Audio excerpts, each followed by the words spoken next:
What I believe will be one of the most important conversations of the summit. I'm Mayealie Adams, as Kelvin mentioned, Vice President of Government Affairs at Danaher. Danaher is a global diagnostics, life sciences, and biotechnology company. We're proud to be part of Utah's thriving biotech community, along with our operating company, Cytiva, which is just down the road here at Logan. Today we have the honor of hearing from Michelle Rozo. Michelle is Vice Chair of the National Security Commission on Emerging Biotech, and she has been at the forefront of one of the most critical issues facing our nation, and that's ensuring American leadership in biotechnology while addressing the national security issues in the intersection of innovation and global competitiveness. In April of this year, the Commission published its landmark final report to Congress, which was a comprehensive blueprint that called for $15 billion in federal investment over 5 years to secure our nation's biotechnology future. This isn't just about funding, it's about recognizing biotechnology as a strategic priority on par with investments in artificial intelligence, semiconductors, right? Yeah. So the Commission's work couldn't be more timely or relevant, especially for all of us here today in Utah. As one of the fastest growing life sciences communities in the nation, you've heard earlier in the day, Utah has over 1,600 biotech companies, over 180,000 jobs, and $21.6 billion in sales in state GDP. So Utah really represents exactly the kind of innovative ecosystem that the Commission's recommendations are designed to both strengthen and protect. So Michelle, thank you for being here today, and thank you for the extraordinary leadership that you've demonstrated on these issues. This is really important, the work that you're doing, because it's going to shape not just our industry, right, but our nation's security and prosperity for decades to come. So I'll start off with a first question here, just to get to know you and the work you do a little bit better. Kelvin did a great job, I think, sharing some of your incredible background, but can you tell us what brought you to the Commission, why the Commission was created, and what your mandate is? Sure, happy to do so. And first of all, thank you, Mayealie, and thank you to Kelvin. I'm thrilled to be here at Utah Life Sciences Summit and to share a little bit about the Commission with you all. So Kelvin did cover my background. I won't go into too much detail, but just to say I'm a biotechnologist by training, and did a fairly traditional PhD, and then went and worked with the U.S. Navy in West Africa following the 2015 Ebola outbreak. So I was able to see firsthand, and I was doing an observational clinical study there, working on diagnostics and in the field, seeing firsthand how biotechnology could really help with the response to a critical event, an infectious disease outbreak. But still, how it was expensive, getting that to people where they were was difficult, and the work we still needed to do to make sure that people, not just in Africa, but in low resource settings where our service members serve or underserved populations in the US, how they could access those types of biotechnology solutions and capabilities. So armed with that sort of knowledge and desire for more impact, I went to Washington and spent some time on the Hill at the State Department, Department of Defense, and the National Security Council, working at biotech and national security. And it's from that vantage point that I was asked to serve on the Commission. So pivoting a bit to the Commission, what we are, what we were asked to do. So we were established by Congress in 2022. We're a legislative advisory board. Congress makes commissions, on a fairly regular basis. There's about 2 a year, maybe. One of my colleagues likes to say commissions are created when either an issue is too political and sticky and they don't want to deal with it, so they give it to a commission to handle, or when something's complex and technical, and they need some people to spend some time thinking about it. Well, biotechnology definitely falls into the latter. It is a complex area that legislators knew was going to be important in the years to come, but wanted some help thinking through the critical issues and understanding what they should be thinking about in legislative opportunities. So 11 commissioners spent 2 years with a great staff. We are a diverse group of individuals, members of Congress, both senators and members of the House of Representatives, bicameral, bipartisan, as well as industry, academics, former government officials like myself, reviewing emerging biotech and national security. And our ask from Congress was to deliver the results of our findings back to Congress along with legislative recommendations. And we did that, as was mentioned in our April report, which is, we have some copies, but also available at biotech.senate.gov to anyone who wants to check it out. Mm-hmm. And I definitely encourage everyone to check it out and read the entire report, right? So, Michelle, you're here with us because you are on a road show. Yes. Right? So, can you share with the audience what the road show is, what you're doing? We're also thrilled that you decided to add Utah to that stop. I know Utah has some unique strengths, right? Ranking second nationally in medical device workforce specialization, fourth in pharmaceuticals. So there's a lot here that really, I think, fits into the national biotechnology strategy. But would love to hear from you, one, a little bit about the roadshow, and Sure. two, why Utah is part of that. Of course. So one of the things that we found over the 2 years of work and speaking with 1,800 people across the US as well as abroad, and this will not be new to folks here, but that biotech is reaching this inflection point. The convergence of AI and automation and life sciences is really propelling us rapidly towards what we call kind of affectionately biotech's ChatGPT moment. And when that happens, it will have enormous impact, again, as this group well knows, across every sector of our economy: health, energy, agriculture, supply chains, the chemical industry, as well as defense and national security.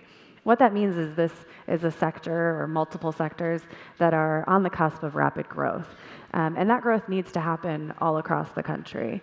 It's one of the reasons why we are doing this Biotech Across America tour, is to be able to see all of the diverse ways in which biotech is coming to life across the United States, understand how our recommendations that we're making at a federal level will translate to local economies, and also be able to lift up some of the great stories. And so why Utah? I mean, you gave some of the stats, but I think it's more than just stats. I've been on the ground for about a day now, being able to tour with some companies, meet folks, current students in universities and community colleges, folks from BioUtah, a lot of really interesting mix of people. This is such a unique group of folks and entrepreneurs, but I think it's more than just the stats. There's like a tenacity and a grit to the people here in Utah that I found over the last day that really just speaks to how successful entrepreneurs are here, the companies, the formation,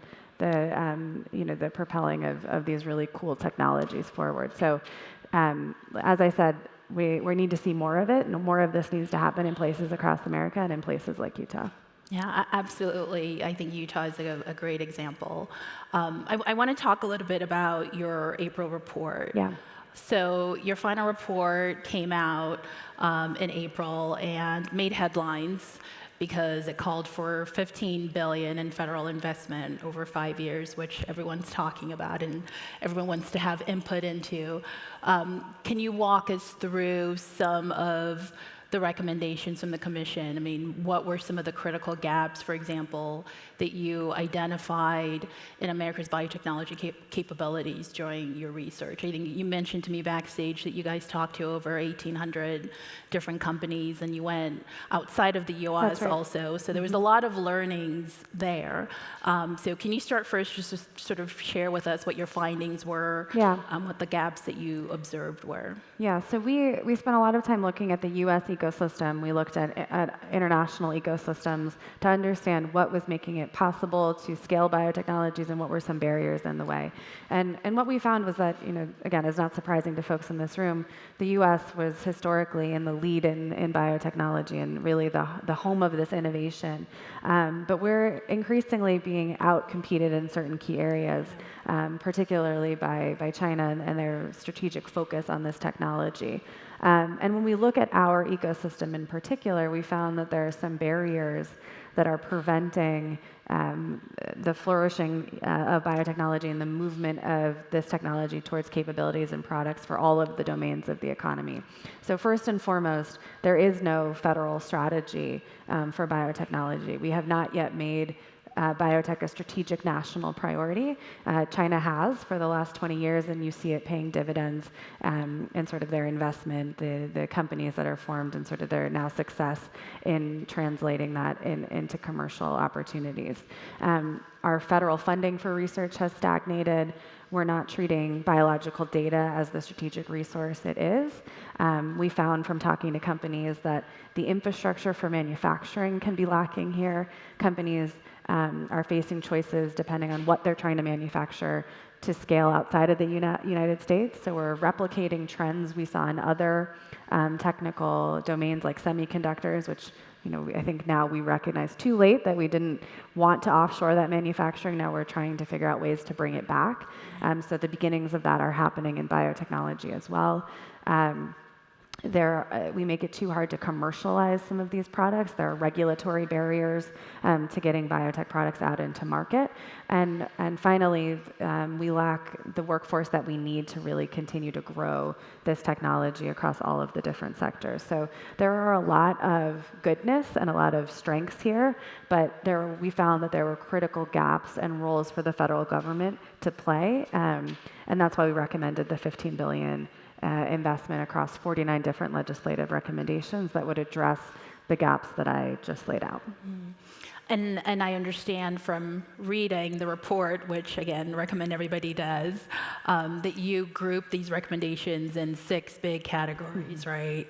Can you talk to me a little bit about the main categories that you focus your recommendations around, and which one or two do you really see an opportunity for advancing or think are most critical to try to advance? Yeah, so we had 6 kind of pillars that we grouped the recommendations around. It was around making biotech a strategic priority, getting the products to market, making sure that we had the best innovation ecosystem. There was a series of recommendations around workforce development in particular, maximizing biotech for defense and national security, again, given our mandate, and then finally, maximizing partnerships with allies around the biotech and life sciences ecosystem. So I think first and foremost, the priority is making biotech a national strategic priority. So it's, and there's a lot of things going on right in Washington, a lot of things happening. So why biotech? Why now? Why does it need to be on the minds of legislators? Something that we are grappling with and moving forward legislative recommendations. We feel very strongly that the why is because we're facing a critical period of time in the life cycle of the technology and the underlying aspects of it that make it really important that we in the U.S. capture that upside and we make sure that we are getting to that ChatGPT moment for biotech first, and we therefore need to act to make that happen. We don't want to be looking back 3 years from now and saying, oh, we had the leading edge and the leading innovation ecosystem and we let that walk away and now we're playing catch up. So we still have an opportunity to reverse some of the trends we're seeing, but again, we feel from the Commission that will take some federal action and some federal investment. Yeah, definitely. I think the legislative branch is going to be important, right, in advancing the implementation of these recommendations. So several bills have already been introduced in Congress to implement those recommendations, including legislation for a National Biotechnology Coordination Office at the White House. Can you give an update on what the legislative landscape looks like right now for implementing your recommendations, and what particular areas are gaining traction? What vehicles are you looking to use within the legislative process? Sure. It gets a bit wonky but for folks that are interested in how Washington works, it's like how bill becomes a law, right? Exactly. So we made 49 legislative recommendations, and we have now translated these into legislative text. And we've worked with member offices at the member level, at staff level. We've engaged with over close to 200 offices on both the House and the Senate. Biotech being so big, our recommendations span basically every commission of jurisdiction in Washington. So kind of the way they break up which commissions or committees oversee the health department, the agriculture department, the defense department. Biotech spans all of those things. So it means it's a complicated thing to pass through Congress. But we have engaged across all of those committees of jurisdiction. Half of those bills have been introduced in some form. We like to talk about moving vehicles in Washington, or legislation that's moving through the legislative process. And every year the vehicle that moves is the National Defense Authorization Act, or the yearly bill that authorizes for the Defense Department. So we were pleased to see that in both the House and the Senate bills, there are biotech provisions. The Senate bill has a biotech subsection in entirety, so really prioritizing biotechnology in that legislative process. We also, as you mentioned, have the National Biotechnology Initiative Act, which was introduced by all 4 members of Congress who sit on our committee, on our commission, and that would make biotech a national strategic priority, which, as I mentioned, is critical to do. We've also had a series of bills introduced around AI in bio, and lest we not think that we're only focused on Congress, we've also engaged with the administration. They released an AI action plan a few months ago that contained 4 provisions related to AI and biotechnology that were derived from the Commission's work, including an effort to fund cloud labs from the National Science Foundation. So we have about a year left on our clock, and we're working to continue to translate the recommendations that we've released into law and work with members and their staff to get those moving. But we feel really good about where we stand today. And in the House side, a biotech caucus was created, a bipartisan group of members of the House of Representatives, whose goal is to advance legislation to make sure that the U.S. remains its leadership position globally in biotechnology. One of those founding members is Representative Stephanie Bice from Oklahoma, who was a member on the commission. So one of their explicit goals is kind of carrying forward the work that we started. Oh, that's fantastic. I think it's so important because the commission does sunset in about a year, right? Mm-hmm. So it's important to have those mechanisms in place that can carry on the implementation work after that time. Mm-hmm. So I think the National Biotechnology Coordinating Office is super important, right? Because that's going to be the key mechanism that we're able to work through as a private sector to help drive some of this implementation. Right. And I'm just curious, I know there's been a lot of bills. I've been tracking, your 49 recommendations, and there's a lot of bills, and there's a lot of report language that you've been successful in placing in various pieces of legislation.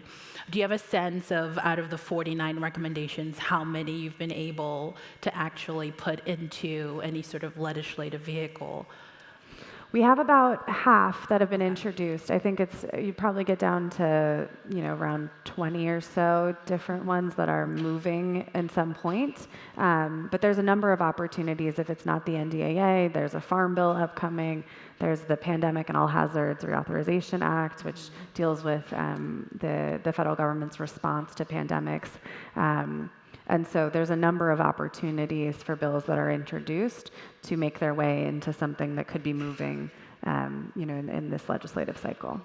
That's incredible, okay, because it's only been 6 months since your recommendations came out, and you already have half of them in some sort of a vehicle, so congratulations for that. I mean, it really is a testament first to the members of Congress that serve on our commission. I think it's been so critical to work alongside members, have their leadership. So Senator Todd Young from Indiana is our chair, and so their continual guidance as we were working through this process meant that everything that we came out with was bipartisan, agreed upon. Both chambers, members from both chambers looked at it. So it's kind of seen as shovel-ready legislation.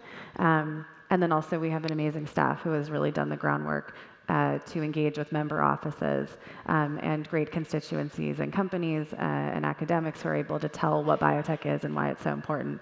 And it's, again, why we're doing things like coming to Utah and places across the country, because, yes, it's about what's happening in Washington, but it's ultimately the impetus behind doing that is so that we have more communities like that is here in Utah, more life sciences activity, more jobs, more economic activity, ultimately more products, more life-saving drugs, right? So that is the ultimate goal, and it's been my favorite part since the report has launched, is being able to travel around and meet people that are actually, living biotech day in and day out in places across America. Yeah, absolutely. So, what role can states and regional hubs like Utah play in helping to drive that implementation agenda? Yeah.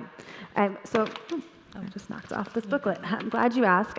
So this is again one of the impetus behind the tour across America, is to understand how states and localities are implementing policies, investments at the federal level, and extending it, making it go further, putting it to work for their people and their states and local economies. And so what I've found, this is now my 9th stop in this Biotech Across America tour, is unique examples all across the country, spanning workforce development, investment opportunities, tax breaks, funds that are created to spearhead life sciences and biotech related activity, manufacturing. And so taking programs that started at the federal level, or in some cases were done completely independently, and putting them to work in states and localities. So we're compiling all of that information. We look for more good examples of biotech enacted at the state and local level, and we'll be sharing that back out as best practices, and hopefully more states pick those up and be able to use those and move those forward. That's fantastic. I hear you're also planning a symposium next year. Can you talk a little bit about that? So this would be an extension of this.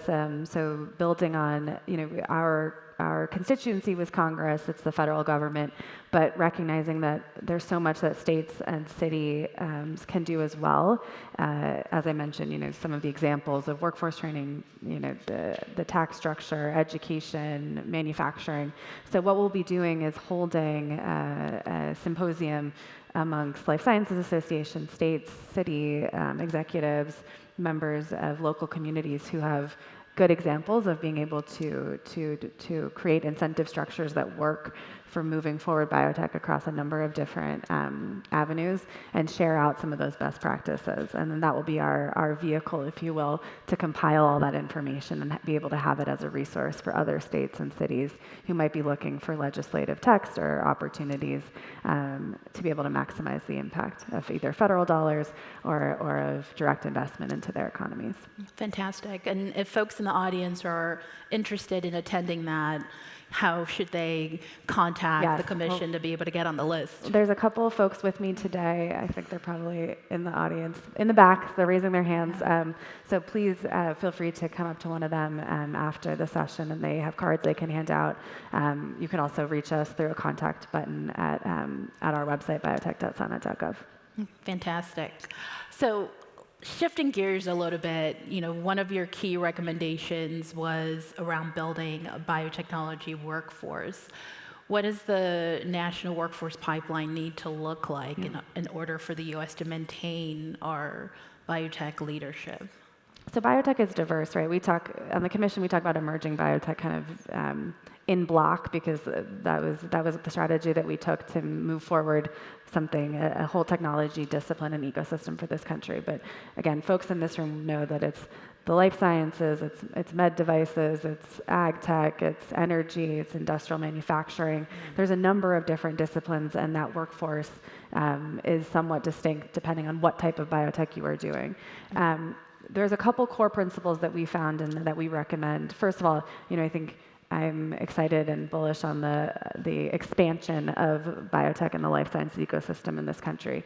We need more workforce, and I talk to a lot of companies who have demand and not yet people to fill it. So whether that's manufacturers, technicians, community college, universities, PhDs, right? We need trained folks at all levels, and biotech is accessible by all levels, right? And it's a really it's an opportunity for a lot of folks. So I think it's there's a lot of potential jobs creation in the future, and we need to be ready for that. The challenge is how do we ensure that the job training advances as the technology advances. Like the biomanufacturing we have today is being innovated on and changing as we move towards things like gene therapies, which we just heard from Peter Marks in the last session. So more continuous, more on-demand manufacturing. We need to make sure that those advances go back to the training and how our workforce is being trained up. Also, biotech is now much more diverse in terms of technical disciplines. My PhD was an umbrella program, but it was like biophysics and molecular bio. Like you need to add AI and computation and data science. Right? There's so much more in this field now than there was even 15 years ago when I was in grad school. So that needs to reflect how we train this next generation of workforce. From the federal level, we made some recommendations around helping to standardize that curriculum on certifications to make our workforce able to translate between states easier. And we also focused a lot on how we can make sure that the federal workforce itself is what we call bioliterate and biotechnology. So that is being able to have members of Congress, their staff, senior leaders who know about biotechnology, and programs to help bring more folks like you all into government for a time, maybe go back out, make sure that there is that transition of expertise in and out of the government to be able to inform and ultimately impact policy. Yeah, absolutely. And I think one of the things I always think about too is workforce training outside of the university college setting, right? I think for biotech, in terms of like lab technicians or other positions that you might just be able to train without a college degree, exactly. Having that investment there is right. also important, right? Exactly. Yeah. Exactly. Yeah. So we're trying to drive all of that. So as we look at the next 5 years, what should leaders here in this room, so we've got executives and entrepreneurs, researchers, policymakers, what should we all be doing right now to advance the Commission's vision? So I think for me it comes down to we need to tell the story of why this is important beyond our community. It comes back to what I said earlier of like we need to prioritize biotechnology at a federal level, and we need to do it now. We need to see action now. And the reason is because of folks like you in this room and the things that you all are working on. We need to ensure that your technologies, your products are reaching their way to more people, saving more lives, being able to be implemented. And we need to hear more stories about how that is happening, why that's so important to not just our economy, but to the health and happiness of our population, to our security, and the role of the federal government in seeding a lot of the initial investment in basic science and research and innovation and the importance of that. So I think it's really telling that story, making it accessible. It's again another reason why we're doing this tour, is to be able to show, not just biotech, the headline, but actually what does that mean? Companies working on BCI or innovative new drugs and novel therapies, or new industrial means of manufacturing, next-gen fuels. And those are all examples of companies I'm visiting here in Utah. So that's technology that's going to work for people. And we just need to get things like that, get them to scale and get them out into hands of people so they can use them. Yeah, absolutely. And for companies that perhaps weren't part of your process, right, in the beginning where you were doing your fact finding, but they have a really great story to tell. What's your advice to them in terms of how they can either connect with the Commission or do this on their own to get that story out there? I'm glad you asked. So on our website as well, we are keeping track of stories of biotech in action, what we call bioliteracy, around the country. And there's a place to submit examples and stories. We'd love to lift more up and share more cool things that are happening, be able to humanize what biotechnology is and what it can be. So please go to our website, check that out. If you have a story to tell, you'll find a little box to put it in. Oh, fantastic. And what's the website again? Did we give that out? I don't know. biotech.senate.gov. biotech.senate.gov. So, Michelle, what gives you the most hope about the U.S.'s ability to maintain and improve its biotechnology leadership? Yeah, it is an easy question because it's people, here in this room, it's people working in the community. It's the best part of my job is getting to go and visit with people. I'm excited by everything I see in the labs, in companies, in universities in this country, and it makes me incredibly excited for what's to come in the future of biotech in America. Yeah, it is the people, and as we heard earlier, Utah has the best people, right? There you go. Exactly. So thank you, Michelle. Really appreciate your time. This has been an incredible, insightful conversation for me, and I hope for our audience as well. Your work on the commission is helping to chart a course for American biotechnology leadership that will benefit all of us, right? So our companies, our industry, and our country. So to our audience, I want to do a PSA or a call to action, right? So I really encourage you to read the commission's full report and then to engage with your elected representatives on all of these critical issues. Like Michelle said, there are 49 recommendations. Half of them have been included in some sort of legislative vehicle, and we need to get those to stay in those vehicles. We need to get those vehicles to get passed. So we need support from your elected officials. So call them. I know Bio Utah, I'm going to be on Kelvin's case about this. Bio Utah is going to be advocating, and we want you all to advocate also. So definitely call them. I think the big driver here is the National Biotechnology Initiative Act. That's really critical, right? Because once the commission sunsets, we need some sort of a body that will carry forth the work, and that's going to be it.